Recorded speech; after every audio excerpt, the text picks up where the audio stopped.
Like stopping this, like, I call it video.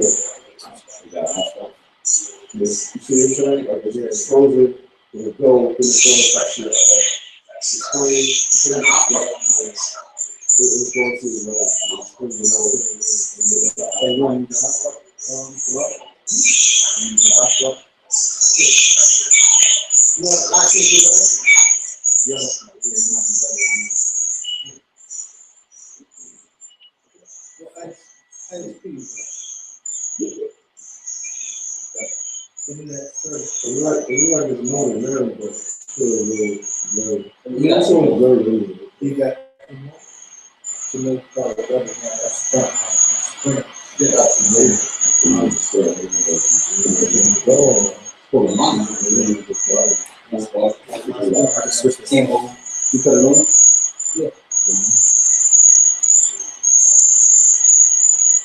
What was it again? Samsung Galaxy.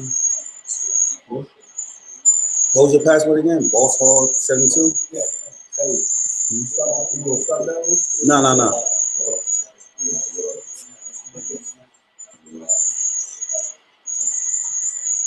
Oh shit, my bad. I'm all on live and shit. Telling you that's what I said.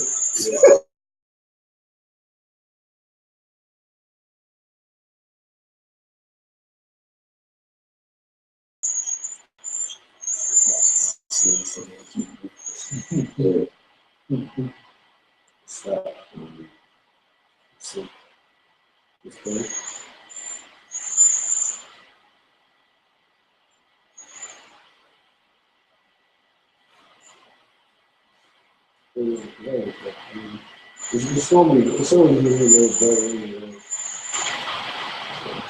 Look a little clearer. Look a little bit better.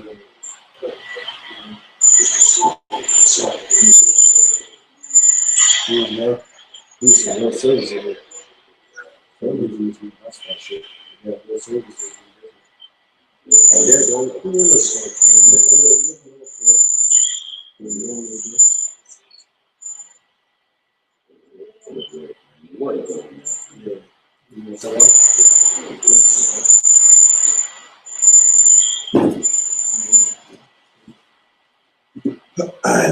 It's like all technical difficulties, but you know, Shalawam Israel. I'd like to give all praise, honor, and glory to YAHAWAH.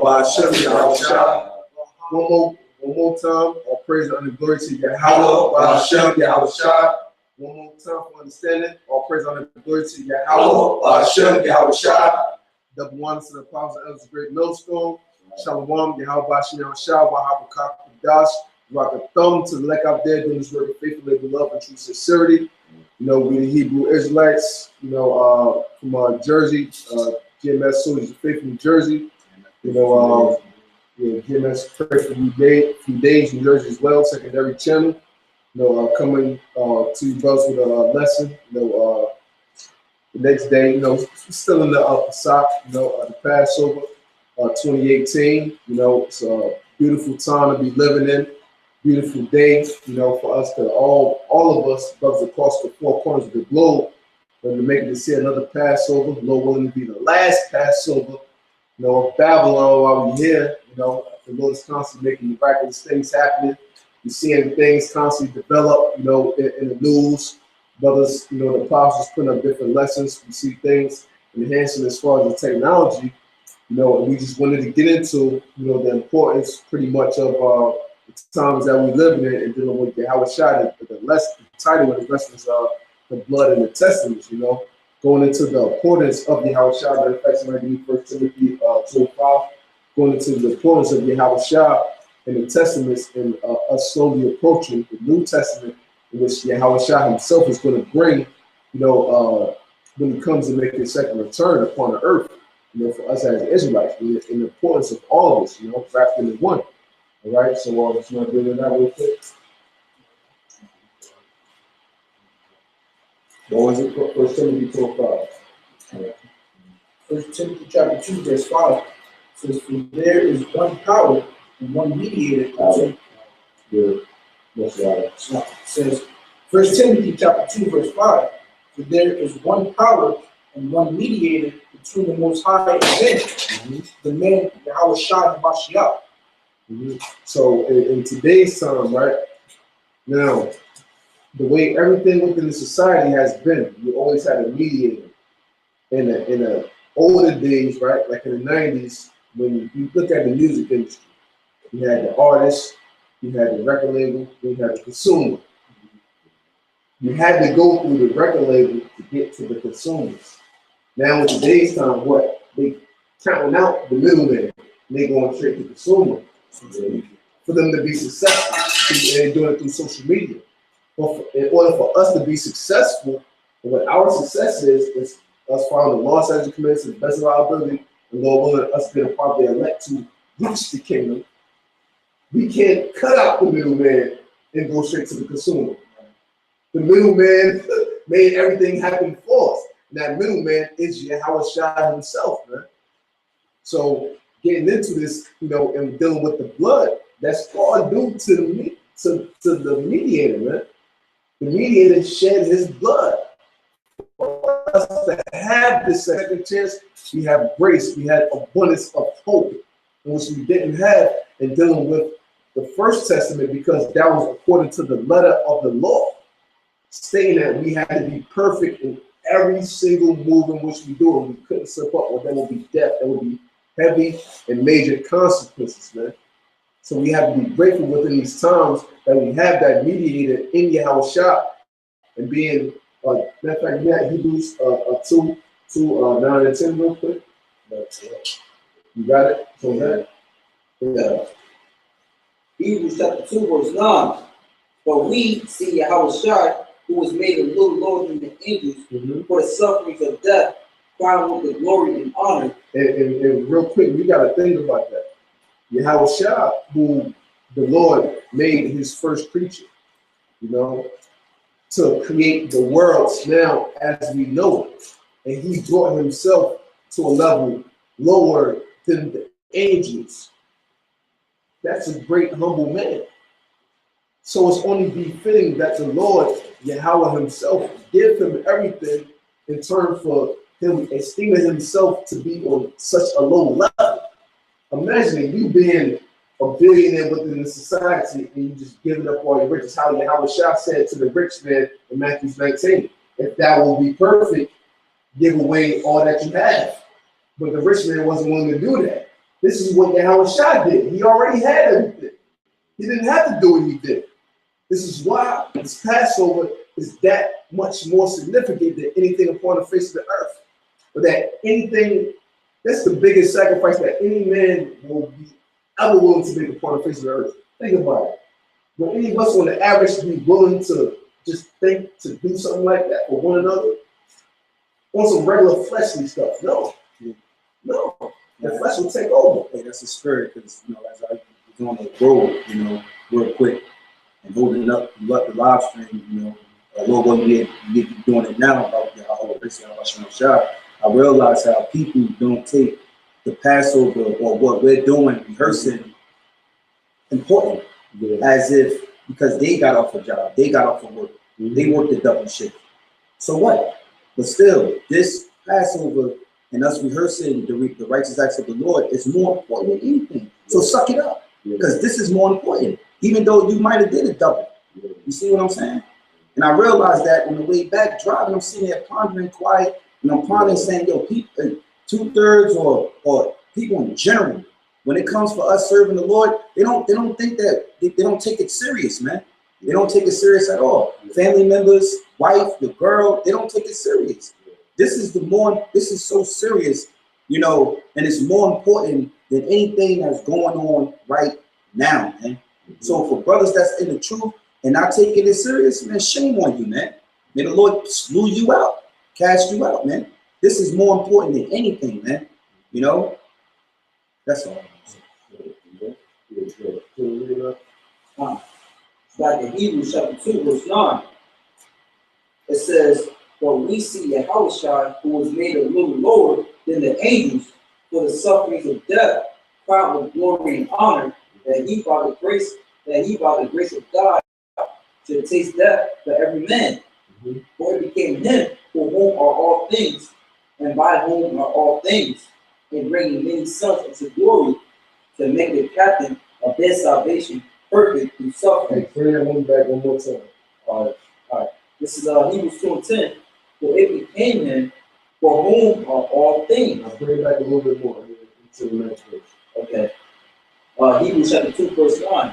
"For we see YAHAWASHI, who was made a little lower than the angels for the sufferings of death, crowned with glory and honor, that he, by the grace of God, should taste death for every man."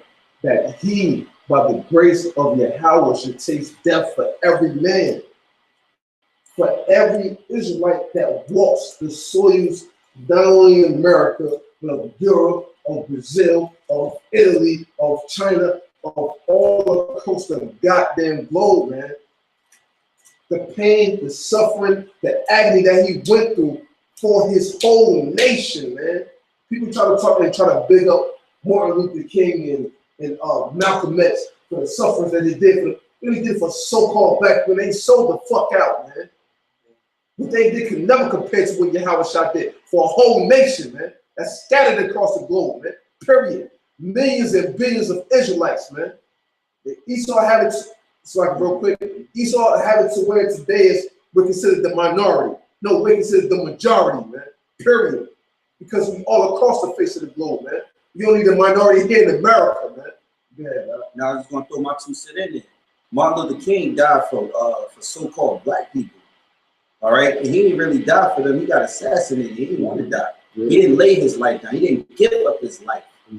His life was taken from him by force. He didn't have the power to just give up his life. YAHAWASHI died for all the Israel, in particular the elect. He gave up his life. He finished his mission. You know, that's totally different, man. But the world want to upheld Martin Luther King and get days off of school and shit like that. You know what I'm saying? But don't talk about YAHAWASHI, who laid his life down for the Israelites, man. You know? And like I say, people uphold and uplift Rosa Parks. All she did was go from the back of the bus to the front of the bus. Was like, yo, I don't want to sit in the back of the bus anymore. I want to sit in the front. Everybody's like, oh, well, she's a strong woman. You know what I mean? And uplift her. You know? But what she did pales in comparison to what YAHAWASHI did. You know? Well, somebody should bring it out. That's because these elites of Edom, which is a so-called white man, and want the masses of the people to know that the Lord was a black man. So-called black man. That's why. You know what I'm saying? Otherwise, he would have been equated in Black History Month that these devils gave you niggas. Look, Black History Month is your 40 acres in the news. That's what that is. that's what you're gonna get. That's the most you gonna get. Other than that, and it's the shortest day of the fucking month. It's short more for the year. Right? Shortest month, yeah, slide. It's not the shortest month of the year. It's 3 weeks, 3.5, 3.75, 28 days. Come on, man. You shorted them 2.5, 3 days. Come on, man. He's getting back to YAHAWASHI, what time he's going to earlier as well. 2 Corinthians chapter 8, verse 9 says, "For ye know through the grace of our Lord YAHAWASHI Mashiach, that though he was rich, yet for your sakes he became poor, that ye through his poverty might be rich." Exactly. And then that goes back to the original point of what I was saying. He already had everything. and gave it up for us. You can put it on all different levels. From Yahawah, the Lord Yahawah giving him the blueprint to create the worlds as we know it, to even the Lord putting him in his reincarnation as being Yahawah himself when Joseph was his father. And he could have had money doing the carpentry business and just lived it up. Yeah, he just lived it up. It just been straight. But he still was willing to give everything up for his people, man. Period. There's no greater love than that. That's the true definition of unconditional love, man. Every time you came upon this earth, your life was potentially laid down. From when he came on, for one, Adam, you know, the Lord set that up, but, you know what I mean, giving up his life. You know, look at Isaac, who being a sacrificial lamb, going into the Passover itself, even unto Melchizedek, Solomon, all of that, man. And there's Yahawah. Every time he was here upon the earth, his life was a sacrifice, man. He never lived for himself, ever, period. So in the kingdom, you don't think he want to live it up and ball the fuck out for all the suffering that he's been through, man? And he gonna stay with Christ. Exactly. Then he said, Matthew 26. Somebody grab that real quick. He said, I will not drink of this wine. You know? Because what? Yahawah, like you said, sacrifice. All these stuff. Even the prophets, because the prophets are subject to the prophets. Yeah. Every time they came into the earth, they gave their life as a living sacrifice. The servants, the master. It's honor of the master. Hey, because when you drink wine, wine is supposed to make you merry. Yeah. He told them, no longer wine until I see you. You got it. Oh my God. This is Matthew chapter 26, verse 29. But I say unto you, I will not drink henceforth of this fruit of the vine until that day when I drink it new with you in my Father's kingdom. See, in his Father's kingdom, Yahweh's kingdom, here on earth, new, made refreshed. You know, because when we drink wine, we're supposed to be merry, man. But guess what? Yahawah knew after the Passover it was bitter. You know, he told him to eat of the flesh, drink of the wine, because why? It's about to get bitter. It's about to get, I'm about to leave from you, and all hell is about to break loose. You know, and you're gonna have to suffer now, and you have to suffer when you come back in the earth. Because the scriptures do talk about reincarnation, despite you false Christians, man. You know? And you will have to fast. Because that's something that the disciples didn't do with Yahawah. You know, the fast is when you afflict your souls. You know what I'm saying? That's a suffering agent within itself. There's still more of that. He was told. Yeah. So, this is for he came him, for whom are all things, and by whom are all things, and bringing many sons unto glory. As a matter of fact, just to prove that real quick, it says, by whom are all things met. Somebody go to Proverbs 8 chapter. Real quick. 20 something verse. What was it? Proverbs 8. Like 22 or something like that. It says, Proverbs 8:22. The Lord Yahawah possessed me in the beginning of his way. Before his words of old, I was set up from everlasting. Now, it says, I was set up from everlasting, from the beginning, or ever the earth was. Now, he said he was set up. He said the Lord possessed me in the beginning. What backs that point right there? Jeremiah 1:5. How the Lord said, matter of fact, somebody just grab it. Somebody grab it. Somebody grab Revelations 22nd chapter. Real quick. Yeah. Grab that. Grab the Jeremiah and then grab that Revelation. Real quick. Because this all goes into the fact of reincarnation, how the Lord Yahawah himself created the worlds as we know it, the world as we know it, and the worlds as we know it, through the spirit and power of Yahawah himself, from Yahawah giving him the blueprint and why he is destined to be the ruler of the face of this earth as we know it. And the world will come. Yeah. Jeremiah chapter 1 verse 5.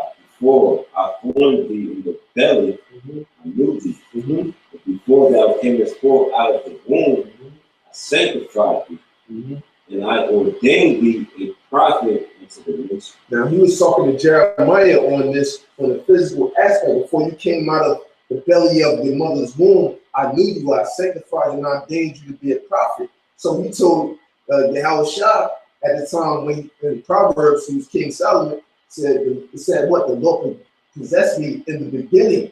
You know what I'm saying? Before all things ever were. So this is before the birth of the world as we know it. Forget the birth of a woman in a woman's womb, you know what I mean? Before the womb of the world began, the Lord possessed him.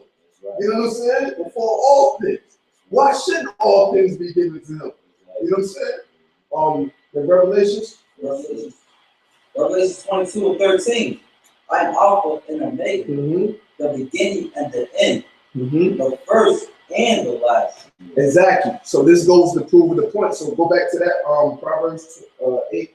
This is Proverbs 8:23. I was set up from everlasting. So that proves what? The Alpha, the Omega, the beginning and the end.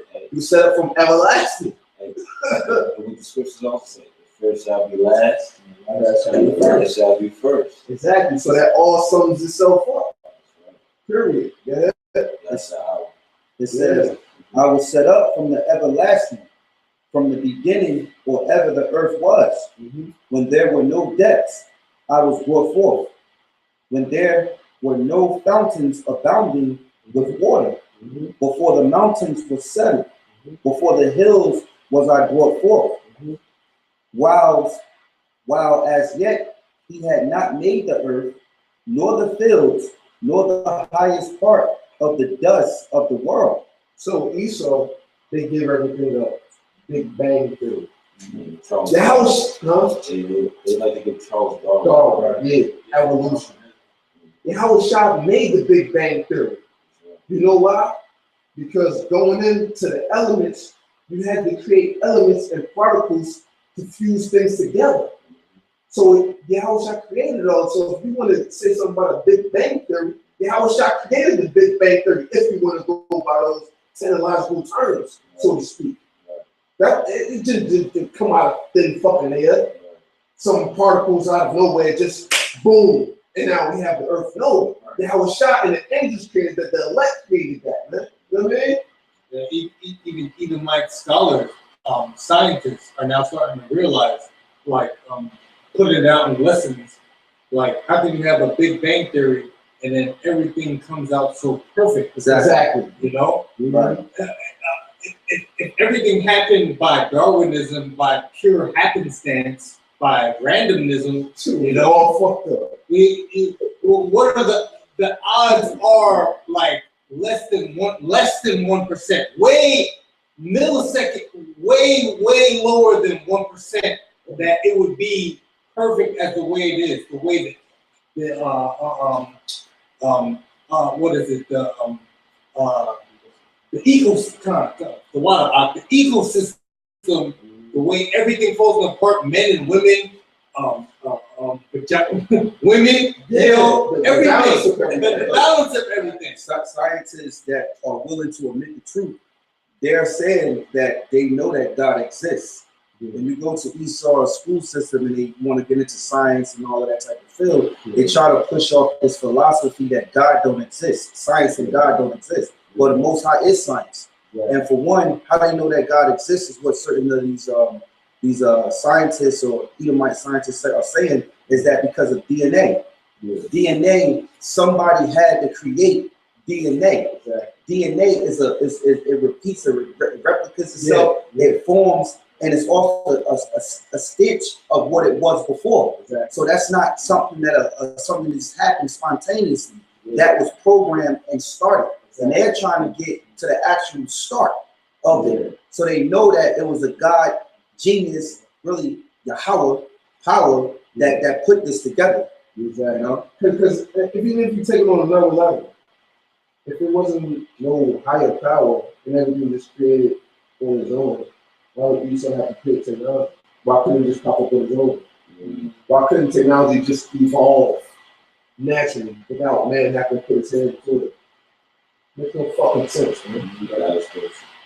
This is 1 Corinthians chapter 10, verse 1.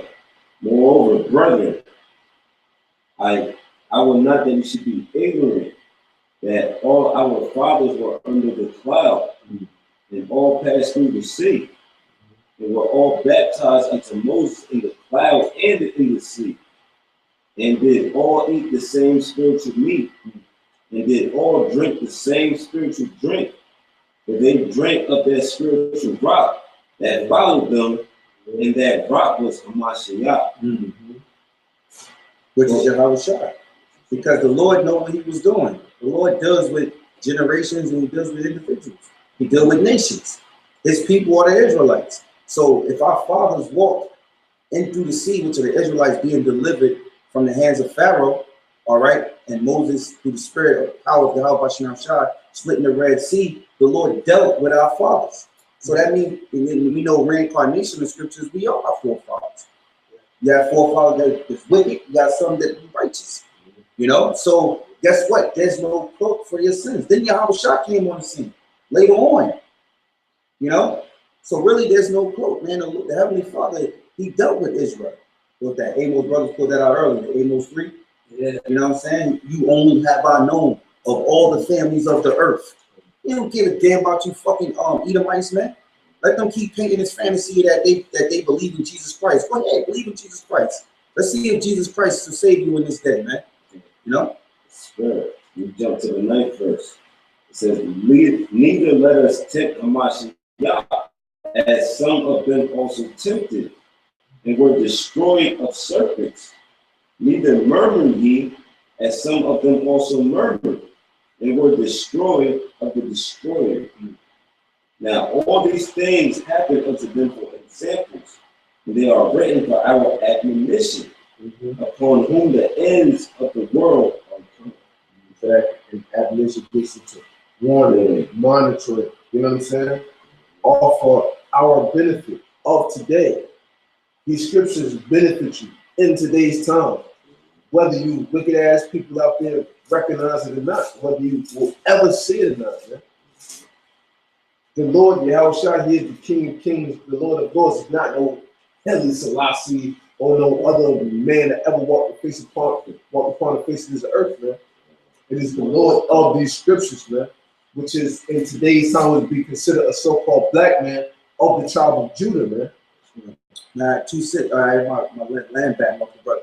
We just recently had, you know, the brother the God Dabu, you know, he's saying like a brother almost. The spirit make him say that because he put out so much news and out use it. You know what I'm saying? Because everybody, they could be Jake, not only delivered, you know, but still, you know, good news. But he put out an article and a lesson, well, basically a talk over basically how the Institute of Jerusalem, these so-called Jewish rats that claim to be the Jews, right?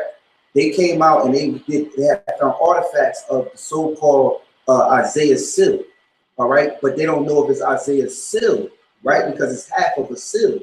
But despite that, it's Hebrew writing. And the Hebrew writing goes back, the Hebrew writing that's one of the characters on the LaShawan Kodash. So you got scoffers and you got this nigga. How you know the name is Hebrew? You can't read Hebrew. Yes, we can, you stupid motherfuckers.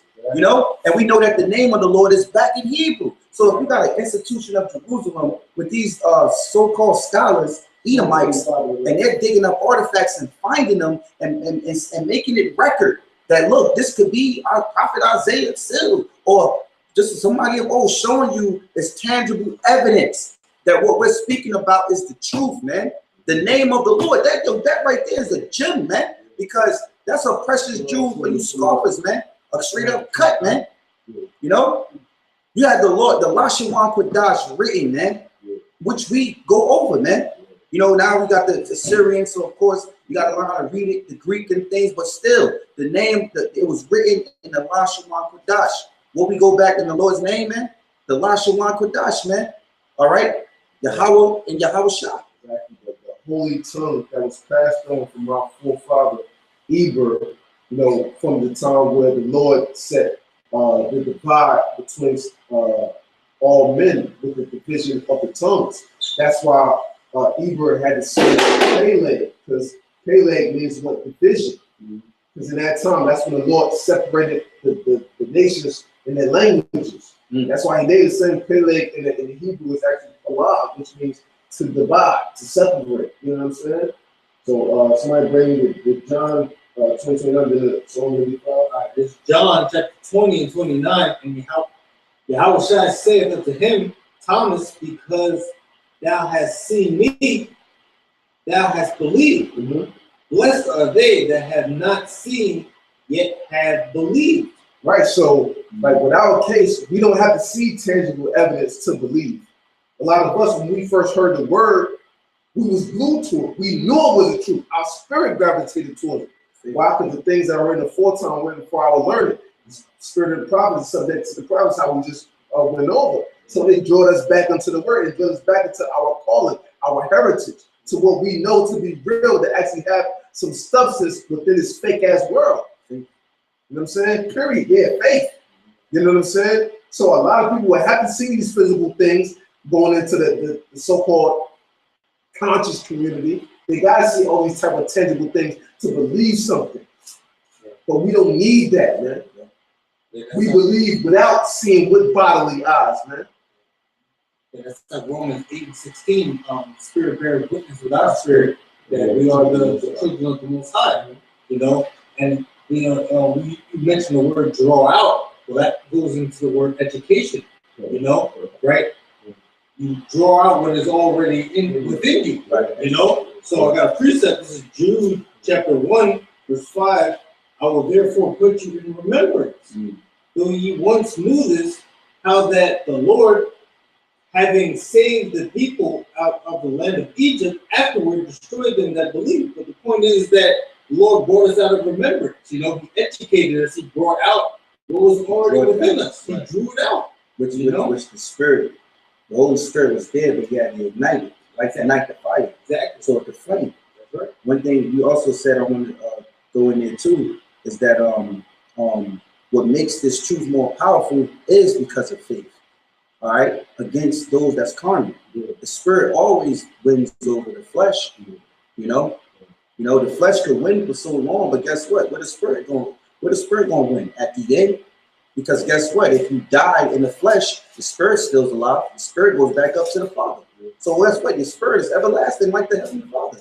You know, because He's everlasting, and we belong unto Him. You know, He spoke us into existence, man. Spirit never dies because it's the energy that the Father created. Well, we figure because the Lord has already been through this before in the period of Exodus. You know, he brought us through the Red Sea, performed many miracles. He had chariots leading us through the Sinai Peninsula. You know, the manna from the heavens. Right, the manna through the heavens. You know, the children of Israel witnessed all these miracles and everything. For what? When Moses came down with the 2 stones, with the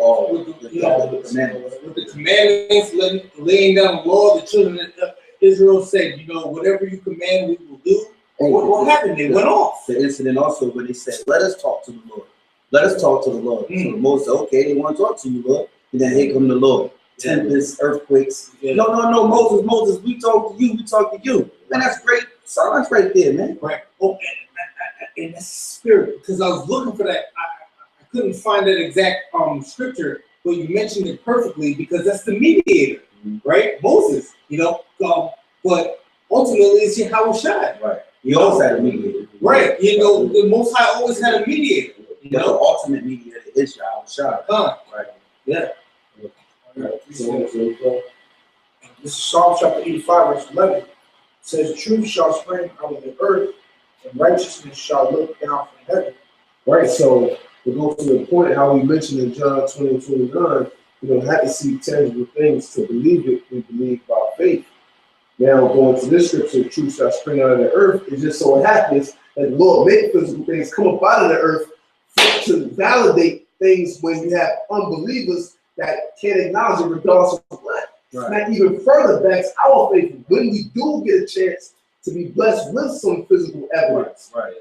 but not necessarily meaning that we have to see those things. Right. It just strengthens our faith even that much more. Instead of these scoffers scoffing us, won't y'all go scoff the Institute of Jerusalem? Won't y'all go scoff those so-called scholar Edomites that came up and they found it? Just, they probably say, oh, that ain't real. That's Esau. You can't believe it. All right, but look, they brought it out and they confirmed, man. They had the Paleo Hebrew on the seal, man. That's what we go over, man. That's what man, the Hebrew. I got some. The second Edges, chapter 1, verse 37. Says, I take to witness the grace of the people to come, whose little ones rejoice in gladness, and though they have not seen me with bodily eyes, yet in spirit they believe the thing that I say. And that's why the Most High didn't allow so much physical evidence to be left of the prophets, of YAHAWASHI, of this and of that, so that we can actually live by faith. Because if we had all the tangible evidence that Egypt had, would there be for faith? But it had belief. It's the definition of faith. Evidence of things It's not saying the hope. I got it right here. I got it right here. I'll just read it. Hebrews 11:1. Now faith is the substance of things hoped for, the evidence of things not seen. That's what it is. And tangible evidence, there's a gray area in there because what? There's a vision, Habakkuk, the second chapter, the vision is set for an appointed time, is not a vision tangible evidence? Hey, tangible evidence is something that you can see, taste, and touch. You can see a vision, right? Is that not tangible evidence? Because you didn't get it, right? And I got it. Yeah. Therefore, you make it unbelief because in the faith of God without effect. Right. God forbid. Yeah. It's just because you can see it, and somebody else can't. Does that mean that's not real? Right. You even take it on a smaller level, real smaller, physical, carnal level. You see the vision for you having some type of success in the future. Nobody else want to believe in you. Now when you make it, now people say, "Oh, I believe you guys." I see it. Now you believe because you see it. Motherfucker, get the fuck out of here, man. You know what I'm saying? Like, come on, man. That's how people is, man. But that's why this is all about the blood of YAHAWASHI, man, because we wholeheartedly believe in every word of the scripture, man.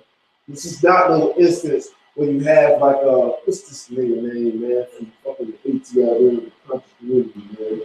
What's his fucking name? He talks real fast. One of the young dudes over the conscious community, but he's a Hebrew. Yeah, Divine Prospect. That guy don't have no faith. He said we need to rewrite. He said I'm gonna rewrite the Bible in its proper context. He said I don't believe that with Moses and we look through the sea. I believe some of it. He don't have no faith. He goes off of scholarship. Right. So what good is you being a Hebrew if you don't need scholarship? It's all about faith, period. Right. You know what I'm saying? It's all about the blood of YAHAWASHI and we truly having the faith in things that are hoped for and the evidence of things that are not seen. That's what it's all about, period. That's what you said, I know they have heard what's in store for the elect, what's in pattern for the elect in the kingdom. Right. The Lord didn't give us what every detail of the kingdom gonna be. Or what? Yeah. Our faith can attest to that. Our faith believes in that, man. Yahweh gave us one thing. YAHAWASHI gave us one thing. He said, in my father's house is many mansions. If it was not so, I would continue these things. And then all of these people that are spoken of during the Roman Empire, Pontius Pilate and all of them, there's tangible evidence that they were actually alive. Right. So why would it? I was in the creek. Yeah, so why would YAHAWASHI have not lived? Right. Why would those people why would the Israelites not have lived during those times? How would the Israelites go extinct from the period of the Romans until now. How is that fucking possible? When you still have Greeks, you still have Romans, you still have Egyptians, even though it's Edomite predominantly in that fucking land now. You know what I'm saying? None of that shit makes no sense for it just to go away just like that, period. So it has to let you know that it's validation all within these scriptures. But the Lord haven't given you the vision, the spiritual eye to see it, man. As far as the blood, what's the title? The blood and the testaments. Right? And before we close out, get the Old Testament and the New Testament. Right here, it's Jeremiah 31, verse 31. Behold, the days come, saying Yahawah, that I will make a new covenant with the house of Israel and with the house of Judah, not according to the covenant that I made with their fathers in the day that I took them by the hand to bring them out of the land of Egypt, which my covenant they break, although I was an husband unto them, saith Yahawah. But this shall be the covenant that I will make with the house of Israel. After those days, saith Yahawah, I will put my law in their inward parts and write it in their hearts, and will be their power, and they shall be my people. Hey, somebody real quick. I'm going to finish this. And they shall teach no more every man his neighbor. Verse 34. And they shall teach no more every man his neighbor and every man his brother, saying, Know Yahawah, that they shall all know me, from the least of them unto the greatest of them, save Yahawah, for I will forgive their iniquity, and I will remember their sin no more. So that's showing you the Lord is going to plug us, you know, which is a prophecy, because the New Testament is a form of a prophecy. He's going to take out the stony heart. He's going to give us a new spirit, a new flesh to retain the spirit. And that goes to show is geared towards Israel, meaning the Gentiles that the Apostle Paul went to was Israelites, because it vouches what he said in the Old Testament in Jeremiah 30, 31 and 31. Behold, the days come, saith the Lord, that I will make a new covenant with the house of Israel. So the old is the new. It's simple, man. It's simple. Yeah, the scriptures say, Lo, I come in the volume of the book. You know? Hey, the New Testament, all the prophets ever did in the New Testament, including Yahawashi, was quote the Old Testament. You know? Hey, the Old Testament isn't really the Old Testament, it's really the first testament, the first covenant. You know, it's not old, you know, it's the first. You have a first and you have a second. You know, you got Christians out there that like to say, oh, well, that's the Old Testament, as if that was over and done away with. When the so-called New Testament, the Second Testament, is based off the first. So they cut their own selves because who they ignorantly call Jesus Christ. What did he say? He said, I come not to destroy the law, but to fulfill the law. So he ain't coming to destroy the Old Testament. He came to fulfill it, man. You know? I got some. Because he's going to put the word within us, man. All right? That's part of that New Testament, man. And he only gave the word to what was right here, Psalm 147 and 19. He showed his word to Jacob, his statutes and judgments unto Israel. He have not dealt so with any nation. And as for the judgment, they have not known them. Praise ye the Lord. So the New Testament is taking that and putting that within us, man. So how can a damn heathen partake in that when he was not even given the law, man? You know? Yeah, these heathens don't know our judgments. They don't know the Lord's judgment. They don't know the tradition of the Hebrew Israelites. They go into the Bible and they read. They know certain things. They know scriptures, but they don't know our judgments. They don't know the Lord. They don't know the Israelites. You know, they don't even consider us now in our weak nature, man. You know, the Lord said, put off the weak nature. Because that's what's going to happen. We're going to put off the weak nature, and the Lord going to give us that strength. We're going to renew our strengths, man. That's why the scripture say, Psalm 55, to say what is valid to do to declare my statutes. Really, they don't have nothing to do with these holy scriptures or try to dictate towards us about our own holy days. So it's pointing at how to when to hold the Passover, how to hold the Passover, how we should do it, or how to go about it. Like we don't know what the fuck we talking about. This is our culture. Yeah, another thing, we go off the moon, man. We clearly tell you what we do. We go off the moon. We profess it publicly, man. You know, we go off the moon. The moon is to bring in a new Sabbath, man. All right.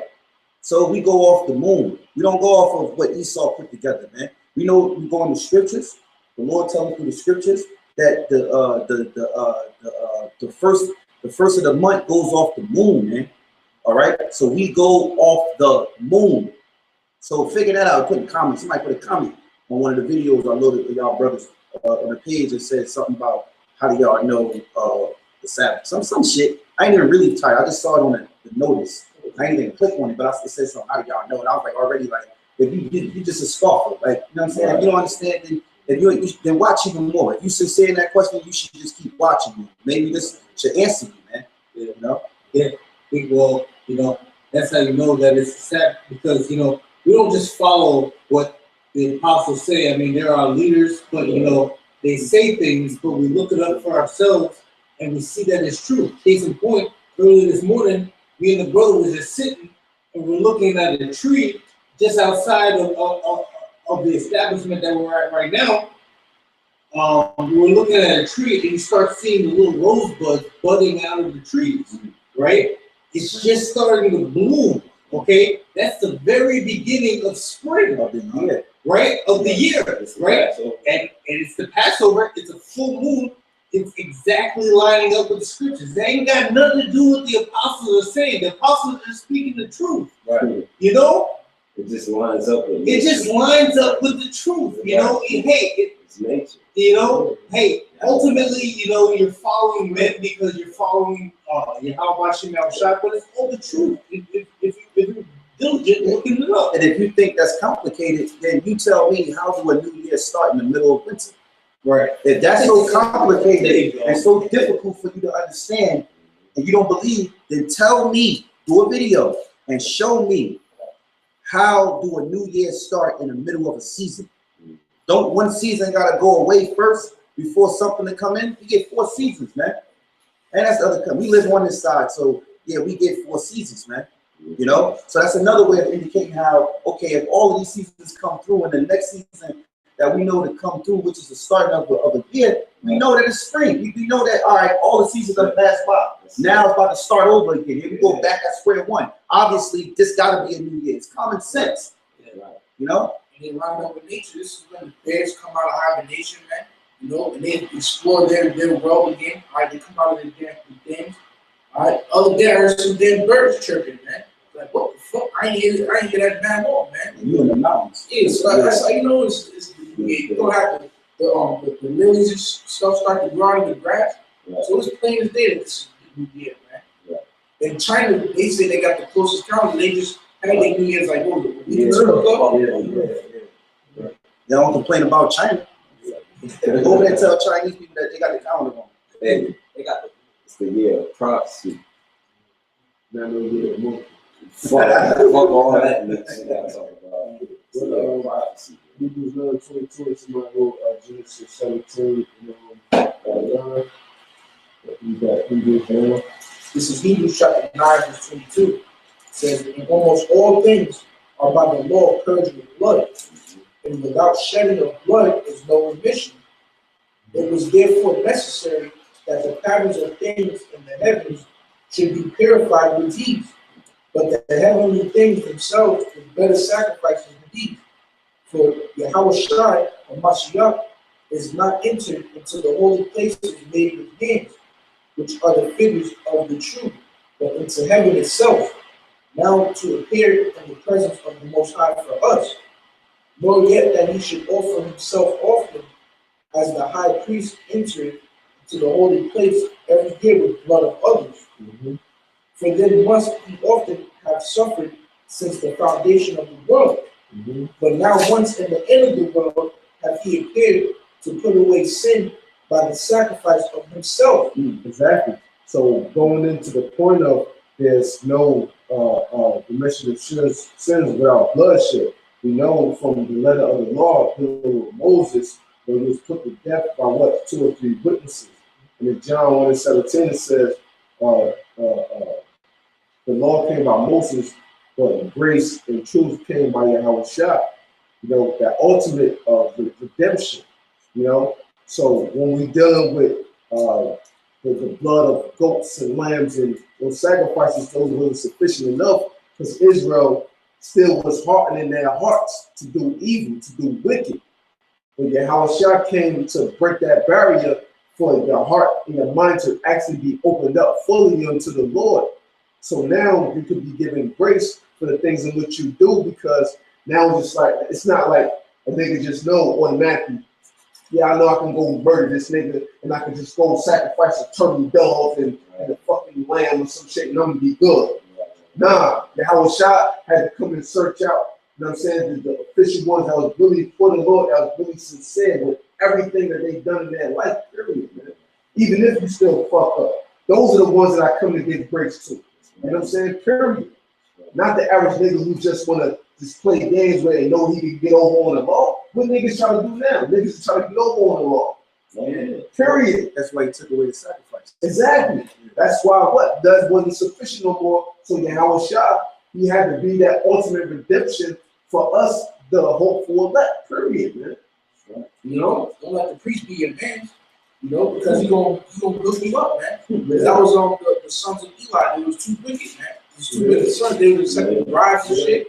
So they probably got, you know, they probably got away with the past when I got you told them whatever. You know, that they need to sacrifice, man.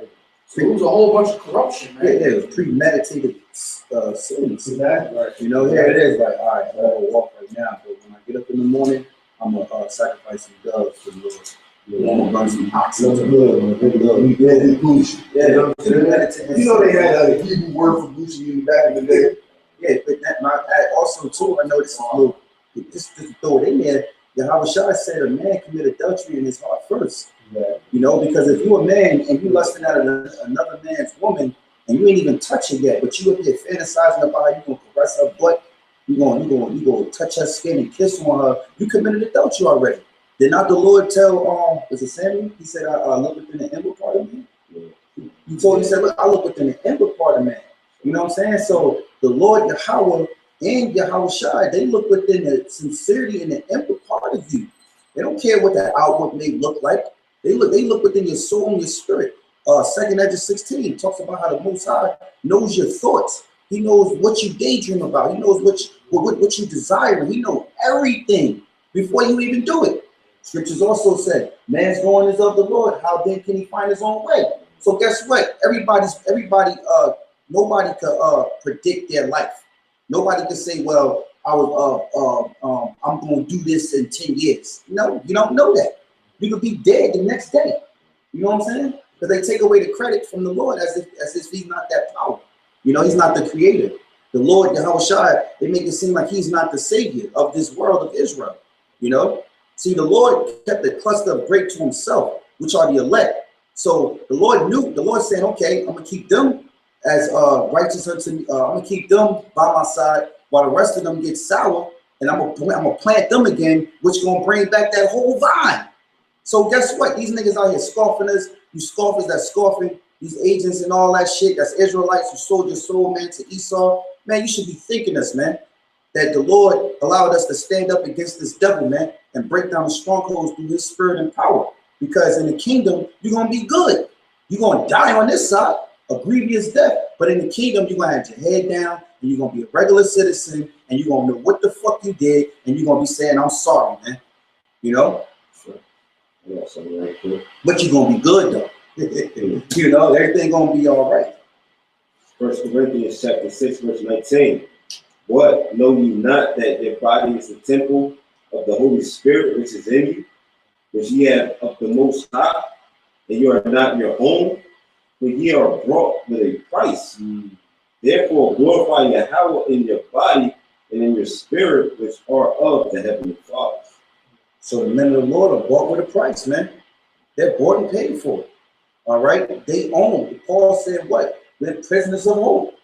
So when you come into this truth, putting your hand to the plow, looking back, like the Lord said, you're not fit for the kingdom, man. You know? So we're bought with a price. So that means that we got to do this work. You know? The Most High paid for you, man. Yahweh talked about in Psalms about now approving iniquity.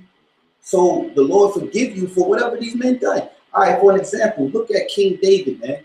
King David committed adultery. All right? He committed adultery. But guess what? He was forgiven. And guess what? In the kingdom of heaven, he gonna still be the king. The Lord is still building up what? David's tabernacle. You see? So, hey, that ain't saying promoting for a brother to go out there and be wicked and think you just gonna get away. No. You know, you're supposed to have fear and tremble in the Lord. But I'm just giving an example for understanding, you know? Because it's the Lord that forgives sins, not us. You could be cool as hell with certain men. But guess what? If the Lord don't forgive your sins, you just good as grass being cut. Yeah. No, I was going to say, you know, that's why we should give all, you know, glory to, you know, YAHAWASHI, our Savior. You know, this is the Lord, you know, it's our Lord's day. Because what? We were bought and paid for by a price. What? Through the blood of YAHAWASHI. You know? Hey, in Deuteronomy, the 28th chapter, and 68th verse, it says that you be sold unto your enemies, and no man shall buy you. Why? Because, I'll read it. Isaiah 47:3, thy nakedness shall be uncovered, yea, thy shame shall be seen.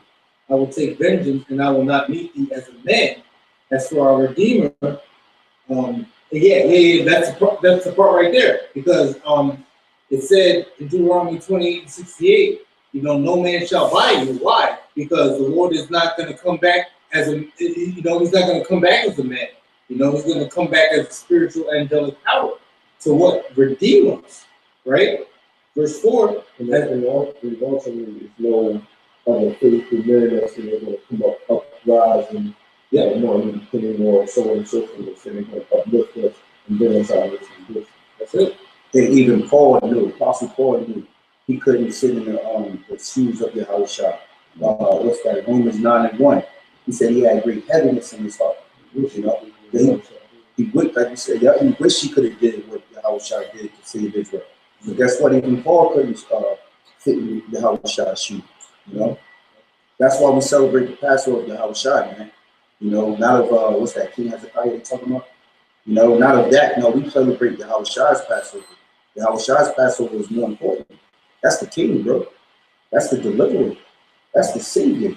Shit, you better kiss the son, or at least you perish. At least you fucking idiots. That's right.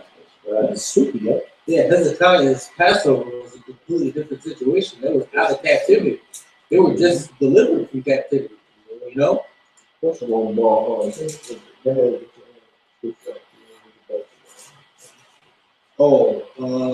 Yeah, I was, you know, going back to I will not meet thee as a man, verse 4. As for our Redeemer, the Lord of hosts is his name, the Holy One of Israel. That's important, you know, that's why we celebrate, you know, brothers are getting into lessons about, you know, what is the Passover, what does the Passover mean to you? You know, it's all about salvation, but you know, it's all about, you know, thanking the Lord, YAHAWASHI, for redeeming us, man. Because without the Lord, we wouldn't even be doing this right now. You know? Without the Lord, we're nothing. Without the Lord, this whole thing would be for nothing, you know? Like, that's all we have. You know? What does the Passover mean to us? You know, everything, you know? And without the Lord, it's all nothing, man. You know? That's it. Yeah. Genesis 17.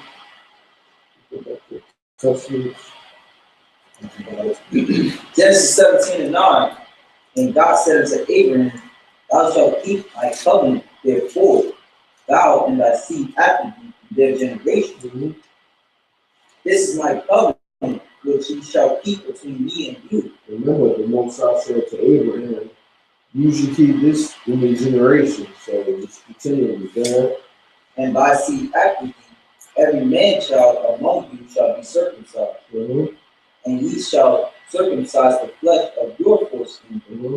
and it shall be a token of the covenant betwixt me and you. Right, so getting into this first covenant, people think that the covenant was just considered just to be in the flesh, like it just stopped there. No, that was a seal, that was a sign, a stamp, so to speak. to let it be known, like, okay, you got to pass, you my people, this is the third. When you go specifically into the word token in the blue letter in the definition, it shows like it's a sign to show that you are sent by the Lord, period. So that's why our people constantly continue these traditions down the lines, down the lines, down the lines. Look at our history books and our records have always been burned or destroyed during every captivity in which we've been in. So the only way we could pass down our history was orally, man, and through traditions. And that's how Jake do things, man. A lot of things is not written down by Jake because what Esau controls all technology and the paperwork and all that stuff down now. So we have to pass things down orally or to give a trinket through slavery or someone you might see that the great grandma might have had this and pass it down to generations. That's how Jake get down. Because this is the only way that we can carry on our legacy of who the hell we were, man. Because the others they would never allow it to be. Because they knew the power that we held, man. So this covenant just wasn't in the flesh, it just served as a sign. But the covenant was technically that if Abraham continued to follow the Lord, that he will bless him and his seed forever and ever, man, throughout the generations. Because Abraham was considered what? The friend of the Most High. For him having that trust in the Most High, man. And throughout his generations. And Isaac having that trust in the Most High, Jacob having that trust in the Most High, so on and so forth. That continued on down the line, man. So it's not about the flesh thing. Yeah, we're Israelites, but it's more so according to the spirit, man. Where we have flesh and we consider Israelites according to the flesh to a degree, but ultimately it's about the spirit. Because we ultimately we consider what tribes that we from according to our fathers, but ultimately we don't know because we don't have the history books that go down the line, the pinpoint, like Edomites they try to say. This one man that can point his lineage all the way back to Adam. Get the fuck out of here with that bullshit, man. Nobody can do that on the face of the earth. That's why we go according to the spirit, man. There was a chosen line of Adam anyway. Exactly. We all come of Adam. Exactly. Soul. Is it like soul? Like, what are you talking about? And that chosen line is us. This is why the Lord had to put that distinction there. Yeah, y'all all my children. Even you fucking heathens, because I created you, but my chosen is Israel. So I got to make this sign, and the sign is going to be the circumcision of the flesh. That's one token. The other tokens, the other signs are going to be the laws, the statutes, and commandments. Us not eating meat with blood in it. You know what I'm saying? Us not marring the corners of our beards. You know what I'm saying? Us rocking the garments with the fringes and the borders of blue. These are all signs, are all tokens that we are of the Lord's chosen people, man. That's what it's about. Period. If you notice something going wrong in a relationship, how you going to know something wrong? By what? The signs. Right. There's tokens. Right. The signs. Stop doing the ordinance. Exactly. Start being disobedient. Exactly. Right. But now, how do you know, in a worldly sense, how do you notice so-called if a woman is right for you? Right. But a decent woman is right for you. By how what? She'll show you certain signs. Whether she's willing to respect you, listen to you, be taking control as a man, and she's be quiet, she's being humble, she's playing her womanly role. Those are signs, man. That's what the covenant is about. It's about the signs. And through the lineage of how the Lord passed it on down. And we have claim to that, period. And you devils, you can't fucking take it away because the Lord gave it to us, man. No matter what you motherfuckers try to do, man. Period. Yeah, because you got reincarnation, you know? And what? Through reincarnation, everybody in the past is going to come forth in their own life today, you know? And the brother was mentioning women because what? You know, women is the key. Is, you know, going into women is real deep because what? Even the Most High views Israel as a comely and dedicated woman, right? So with that being said, us with reincarnation in mind, let me just read this. This is Psalms chapter 10, verse 4. The wicked through the pride of their countenance will not seek out. The Most High is not in all his thoughts. So you know that's how you know if you got you got the men of the Lord today. You got men out there on the highways and the byways pushing, teaching the word of YAHAWASHI. That's how you know they're not the wicked. Right. You know why? Because they're doing what they got to do. Why? Because they're falling back into their lot as it was in their place in times past. You know? So yeah, but yeah, you know, that's what it is. Reincarnation, you know, falling back into your lot. You know, pretty much, you know, that's it. Yeah. Yeah. So go to the Hebrews script there. Oh, you want to grab it? I got you. First, yeah. This is Acts chapter 5. I'll start at 26. Then went the captain with the officers and brought them without violence, for they feared the people, lest they should have been stoned. And when they had brought them, they set them before the council, and the high priest asked them, saying, did not we strictly command you that ye should not teach in this name? And behold, ye have filled Jerusalem with your doctrine, and intend to bring this man's blood upon us. Then Peter and the other apostle answered and said, we ought to obey Yahawah rather than men. Now here's the point. The Most High of our fathers raised up YAHAWASHI, whom he slew and hanged on a tree. Him had the Most High exalted with his right hand to be a prince and a savior, for to give repentance to Israel and forgiveness of sins. You know, going back to the blood, all right, of YAHAWASHI, you know, unto Israel, man. The Israelites, man. For what? For forgiveness of their sins, man. You know. That's what I'm asking you. Galatians 3:13. YAHAWASHI have redeemed us from the curse of the law, being made a curse for us, for it is written, curses everyone that hangeth on the tree. That's a blessing. Hey, that's another thing that distinguishes, that lets us know that we are the Israelites. We are the people, the so-called blacks, all right, in particular, because they were hung on trees. But when you look at the captivity of all of these tribes, which are the so-called Negroes, Latinos, Native and Seminole Indians, we all was held captive by these Edomites and done grievously, what's the words, man? Done dirty, man. Nasty, you know, unspeakable calamities, man. Physically, mentally, and spiritually, as the brother said, man. So, like the brother said, hanged on trees, you know, you always look at the Negroes, man. The so-called Negroes, which is the tribe of Judah. Wasn't they constantly hung on trees? Where did we get the word picnic from? You know, you had these Edomites that will go into the community, will have go into the park, they have a certain day where they want to do a picnic. And their picnic was when they did a certain Israelite that so-called committed a crime, or they would just grab up and accuse them or whatever, hang them, kill them, you know, then burn them, and then take a picture with a postcard and send it to their relatives across the world and say, look, we had a picnic, pick a nigga.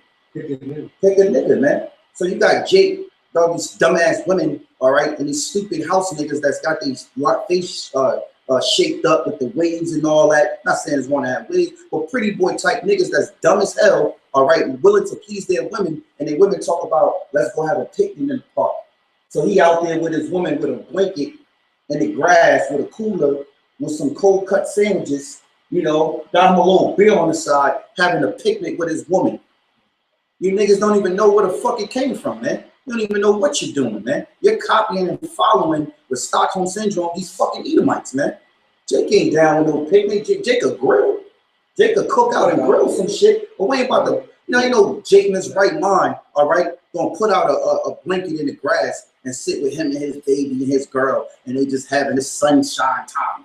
You fucking niggas need death, man. Hey, man. Niggas need death, man. 2/3 need death, man. Finish that real quick.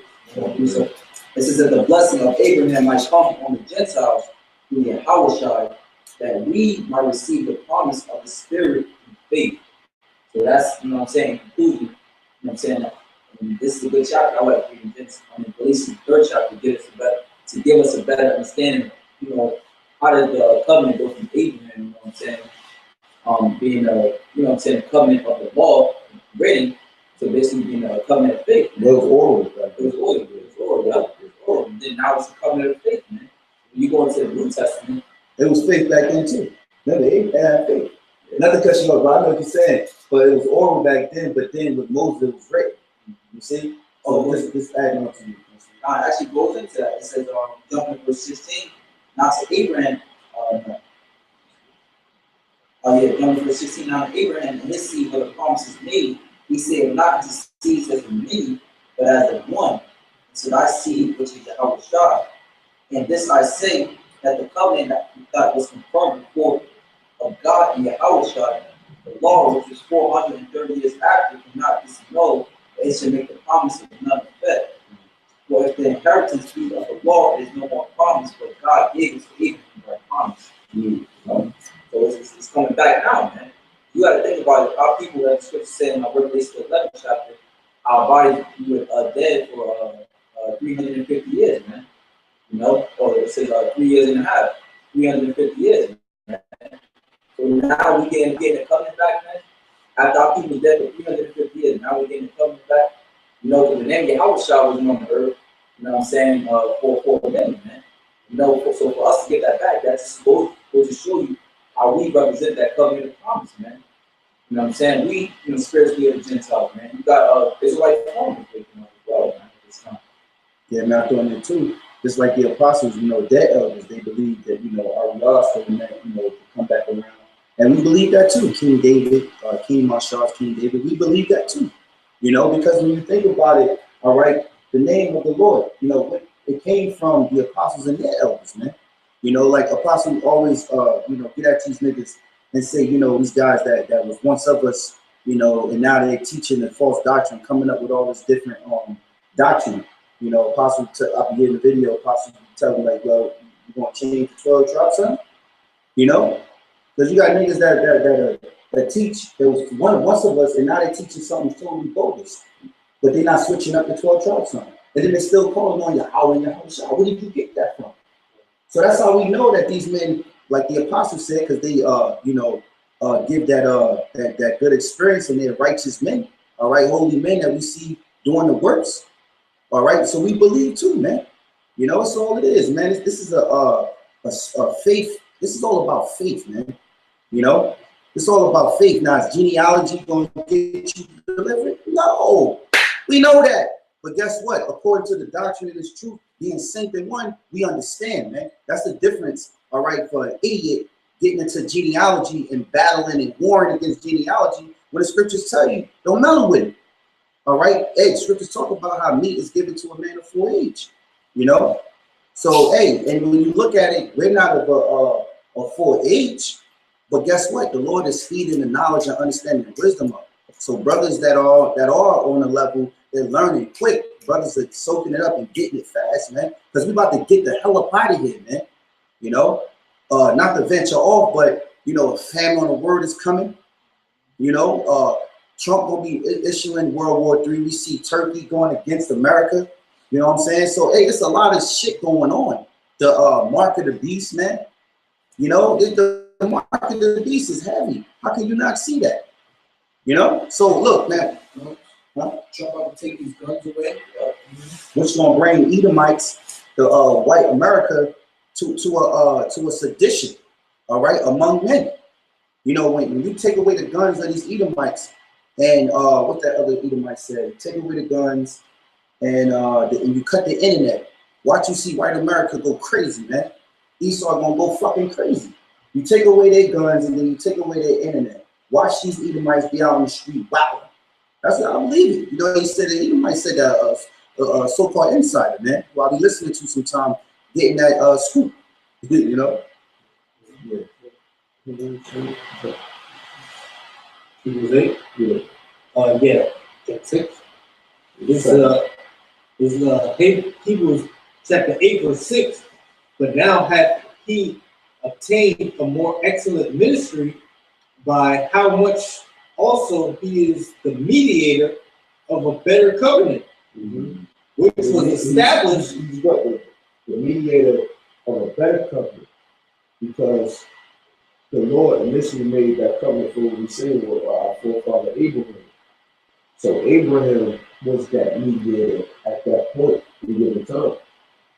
Then, you know what I'm saying, it became what? Moses, not the mediator of the covenant, but just the mediator between what? Us and the Most High. Then as we get into before, the different prophets being the mediator between us and the Most High. You know what I'm saying? Then passing on to YAHAWASHI. Read that last point again. Up on top. But now, Hebrews 8 and 6, but now hath he obtained a more excellent ministry by how much also he is the mediator of a better covenant. Of a better covenant. Because what he's bringing is everlasting. That's not going to be stopped by tangible things.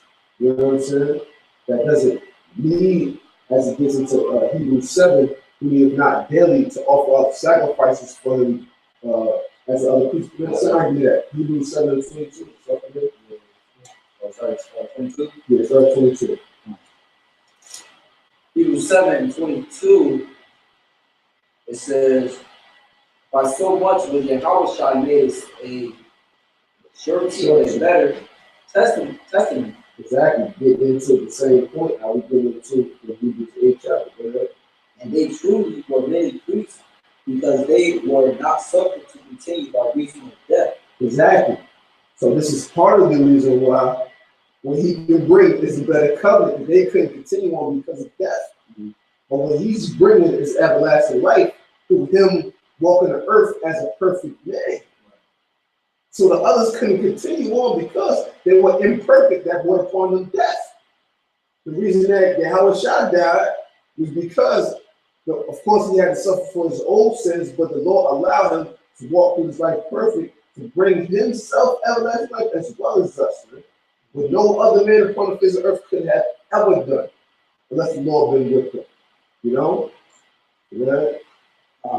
Verse 24, but this man, because he continued ever, had an unchangeable priesthood. Unchangeable means not going to change, it's not going to stop, it's not going to get bad. Wherefore he is able also to save them to the uttermost that come unto God by him, saying he ever lived to make intercession for them. So he ever lived to make intercession for us. So every fuck up that we make, but when we're part of the elect, the YAHAWASHI is dead. His blood is covering us if we're part of the elect. You know what I'm saying? They have that seal over us. Now, don't worry about it. You know what I mean? You sitting out negligence. Well, I know you still, you know what I mean? You still in the flesh, you're going to get caught up. Now, I got you covered. So I know you're going to continue to strive for the truth unto death. I know you're going to continue to try to uphold the Lord's commandments to the best of your ability unto death, period. I know you're going to rock for me unto death, period, because you appreciate everything I've done for you during my lifetime. You're going to suffer in righteousness for my name's sake. You know what I'm saying? Yeah. Verse 26. For such an high priest became us, who is holy, harmless, undefiled, separate from sinners, and made higher than the heavens. Higher than the heavens, because he created the heavens. Good.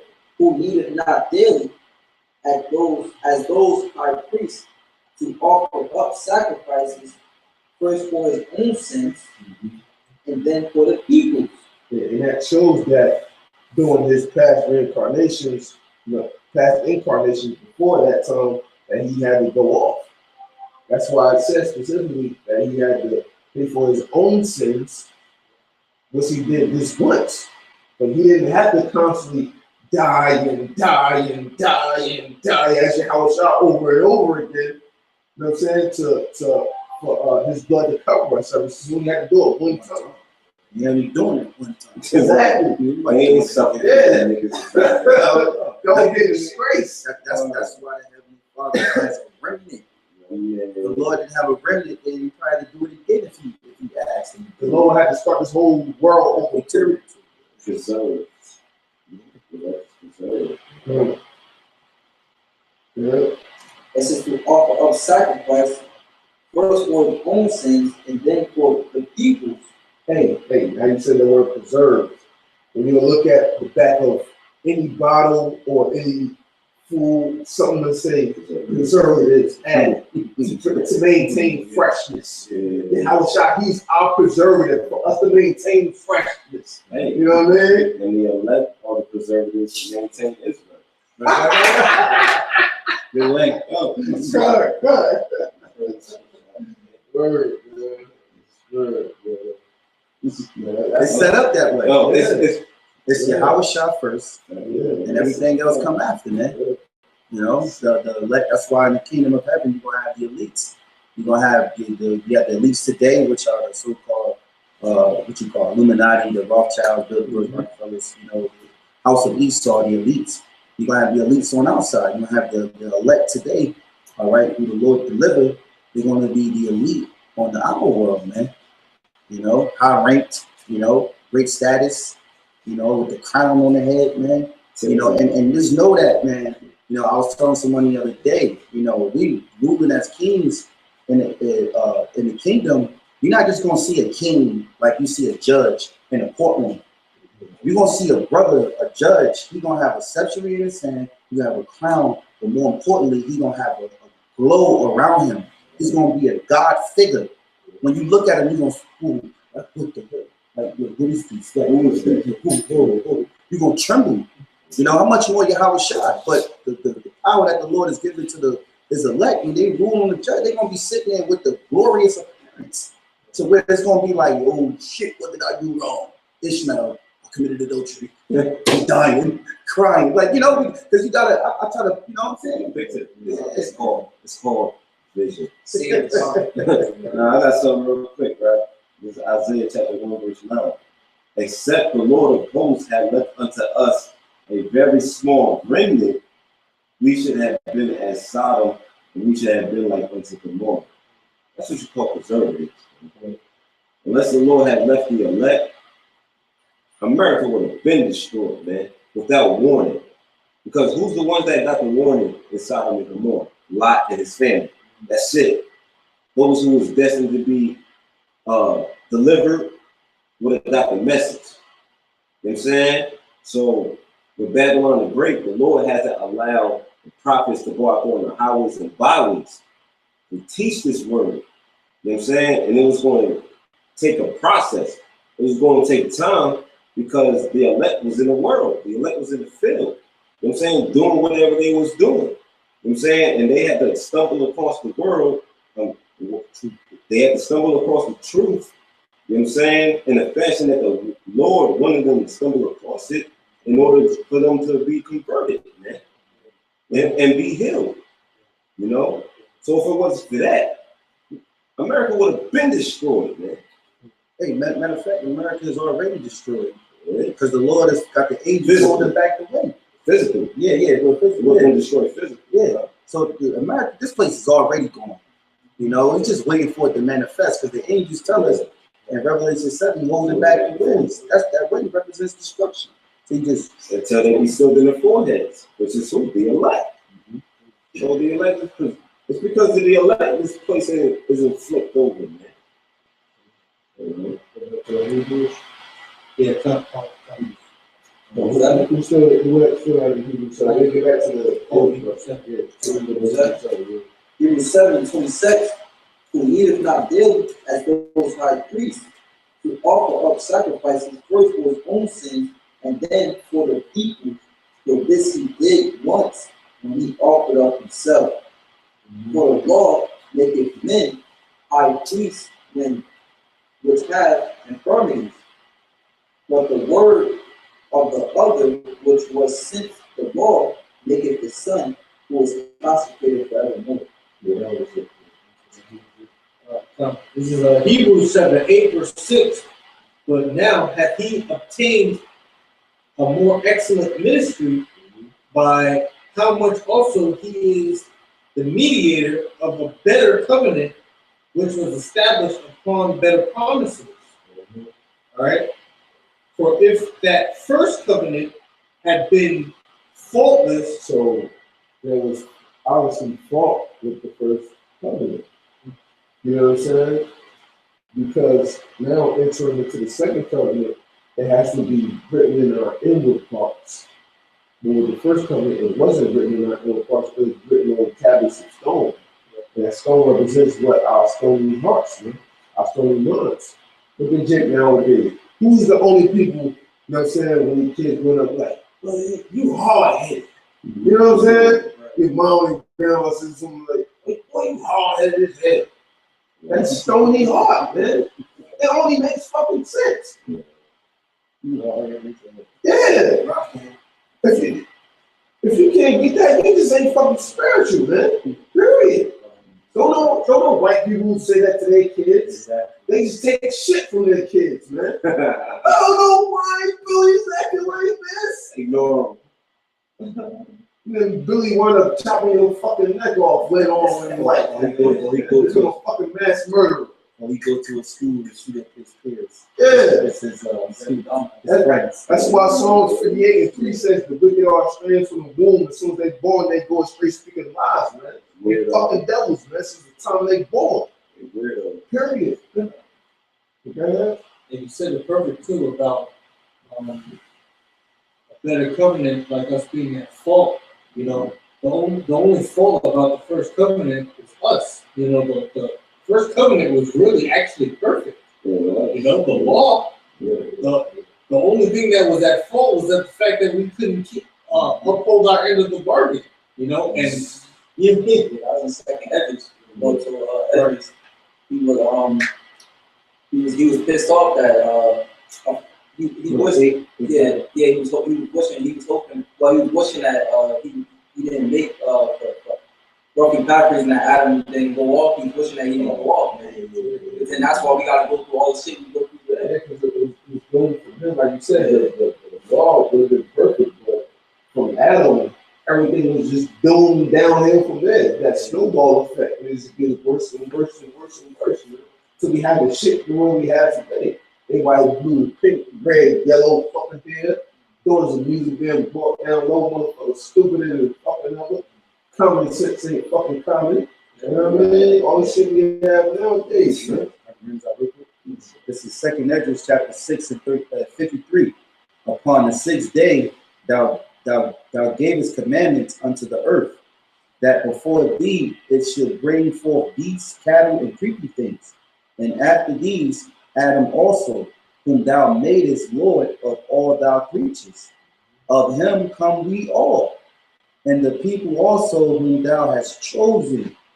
All this have I spoken before thee, O Lord, because thou madest the world for our sakes. As for the other people, which also come of Adam, thou hast said that they are nothing, but be like unto spittle, and hast likened the abundance of them unto a drop that falleth from a vessel. And now, O Lord, behold, these heathens which have ever been reputed as nothing, have begun to be lords over us, and to devour us. But we, thy people, whom thou hast called thou firstborn, thou only begotten, and thou fervent lover, are given into their hands. If the world now be made for our sakes, why do we not possess an inheritance with the world? How long shall this endure? That was Ecclesiastes 7 chapter. I said, most high made men upright, but they have far off wicked intentions. And so, and Jeremiah 5th chapter says that, you know, because our sin, they have holding good things from us. Yeah. Hebrews 8 and 7, for if that first covenant had been faultless, then should no place have been sought for the second. Yeah. For finding fault with them, he said, behold, the days come, saith the Lord, when I will make a new covenant with the house of Israel and with the house of Judah. He said, what? Behold, the days cometh. Those are the days in which we longeth for, which we are nearly approaching. Every single day we're getting closer into the days to where we can properly be programmed as the perfect robots that we should be. You know what I'm saying? Esau trying to make his so-called perfect AI robots counteract the Lord's robots, us. You know what I'm saying? When you really think about it, period. Because there's no such thing as free will. So what else are we? We're fucking robots, man. Period. Destiny. You know what I'm saying? But yeah, we predestinated for this, man. We don't control our own destiny. We don't control our lives. We don't control the thing we're going to do, the next move we're going to make, it, how things are, the overall outcome is going to be. The Lord controls all those things, man. Period. And when it talks about a new covenant, it's merely an upgrade. You know, Exactly. An upgrade of what? Of the first covenant. It links the two together. Hey, it's an upgrade of ourselves. We're going to be, instead of Johnny 5, we're going to be Johnny 5 2.0. Exactly. You know what I'm saying? We've been upgrading our programming, man. You know what I'm saying? Then we need Hey,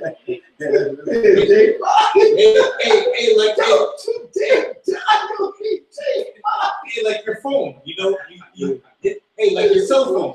You got the same cell phone, but what? All of a sudden, it's like, hey, you're due for an upgrade. You know, you got an upgrade. You got right? It's the same phone, but it's just a little different. Little tweaks here and there. It's the same. It's the same covenant. It's the same telephone. you know? Same thing. Did you say that when the phone says update?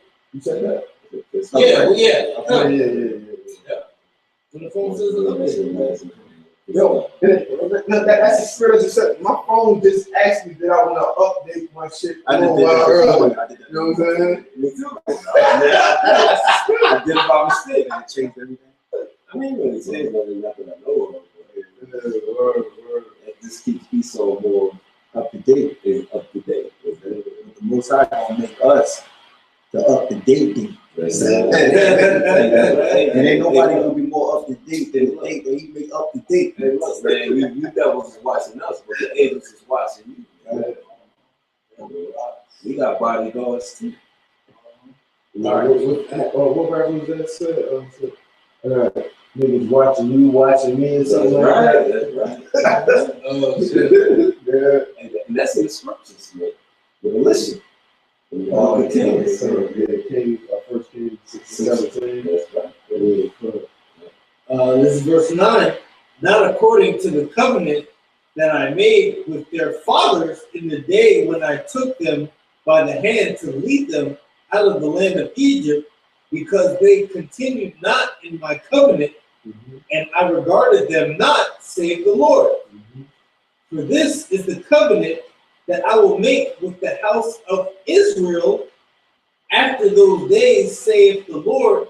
I will put my laws into their mind and write them into their hearts. So what does that mean? I will put them into their mind and I will write them into their hearts. That means the Lord is going to program you to be a bad mother. Period. You know what I'm saying? Period. That has to explain computer programming. What else could that explain? When you apply that to modern day shit, what else is that? That's a downloadable program. When you go into Job 33, when men are in the deep sleep, you know what I'm saying? And he seal men their instructions. He's downloading information into our minds for us to be programmed for the next day.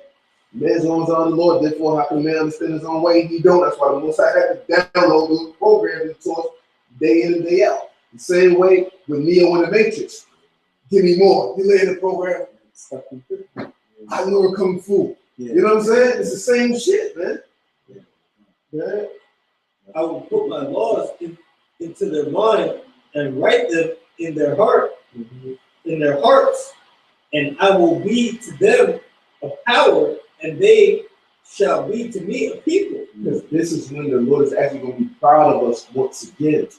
And we're going to be perfect, walking exactly in his image. So the scriptures say, be ye perfect as the Heavenly Father is perfect. So that's at the point when we're going to truly be perfect as our Heavenly Father is perfect. You know what I'm saying? Walking in the spitting image of him, man. Because we know we can't do no wrong, period. That's going to be the same with us during those times, man. What's willing is us, you know? And in order to be perfect physically, you have to be perfect spiritually first. But we got perfect understanding within the scriptures. Scripture say the spirit quickly. That's why Fair enough. You know what I'm saying? So what's been given unto us, we're perfect in it, beginning with our apostles and elders of great ministry.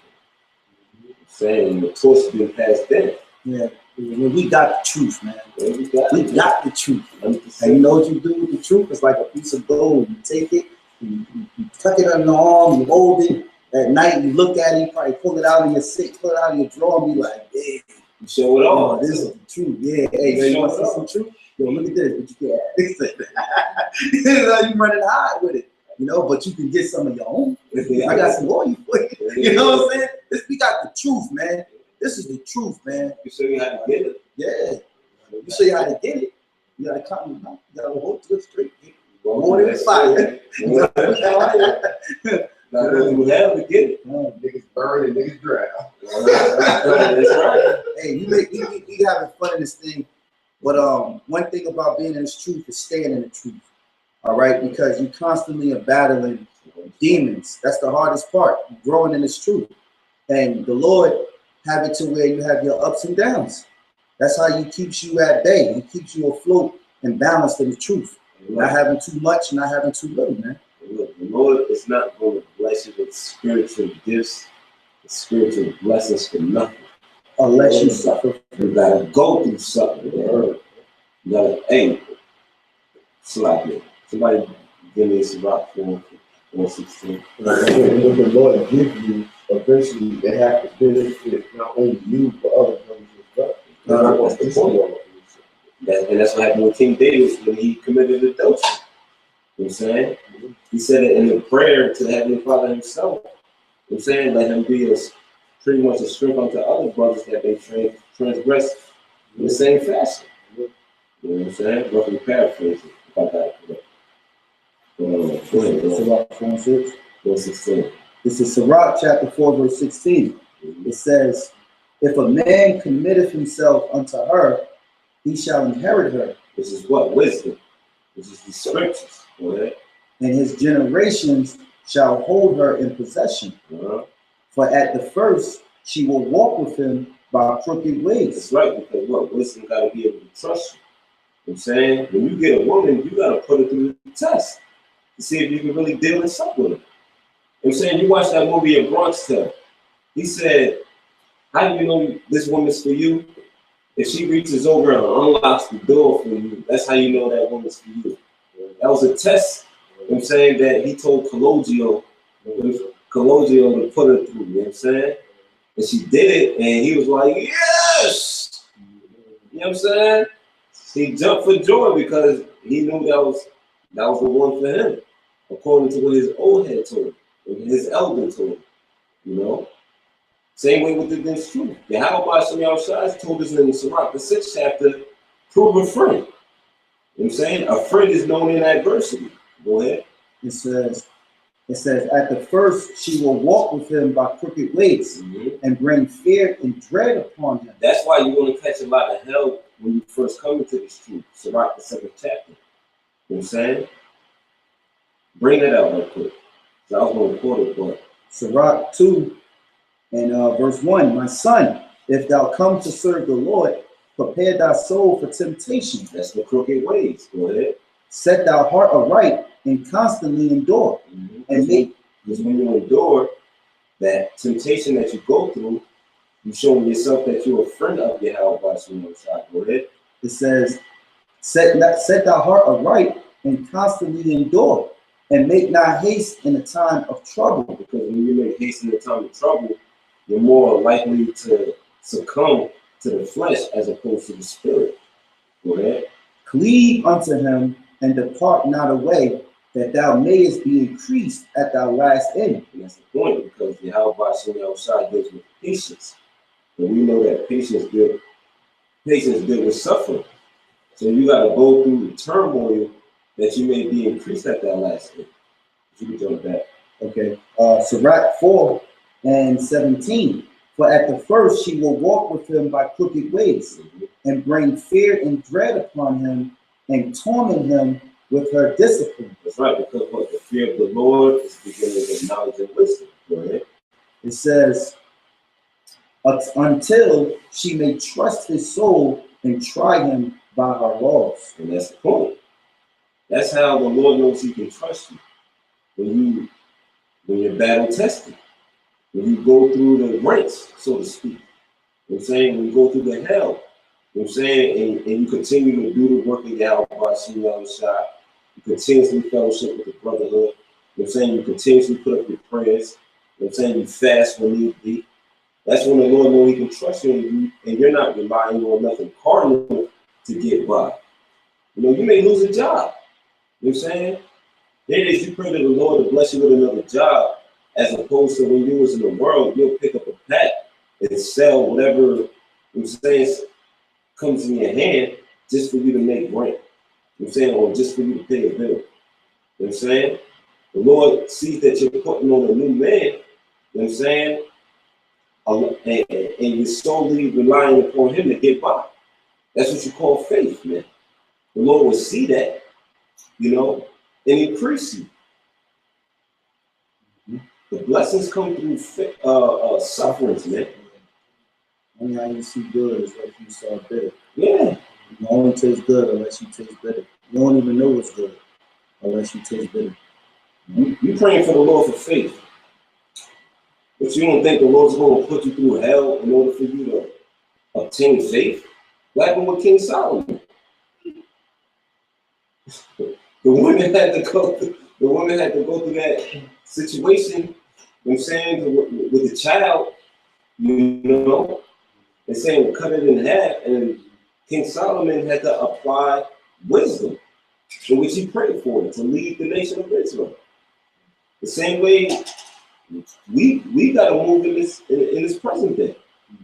You know, if you're asking for spiritual discernment from the Lord's going to put you in a situation where you gotta apply it. You're asking for faith from the Lord's going to have you lose something so you can solely rely upon him for you to obtain faith. That's how the Lord got it, man. So if you're not willing to suffer for the spiritual blessings, you in the wrong line of work. That's it. So you know, with that, you know, we hope this segment was edifying. Let's get into the blood and testaments and various topics. You know, hope brothers had a nice, solid, Passover.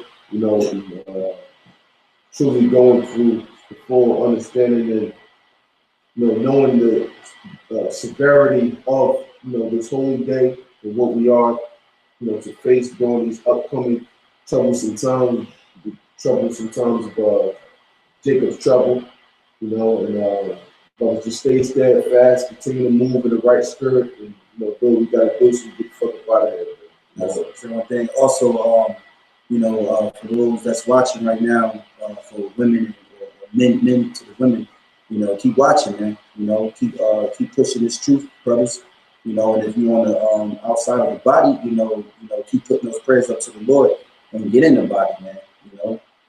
So I just want to say that because you had one person up there that comment, so keep watching, man, because we almost out of here. With that, we like to give our praises and glory to YAHAWAH, Hashem, Yahawashi. Everyone to the apostle of the elders, great millstone, and Shalawam, YAHAWASHI, YAHAWAH, drop a thumb to let out there, doing this with a faith and the love and true sincerity. Shalom. Shalom. To the elect. Hopefully elect.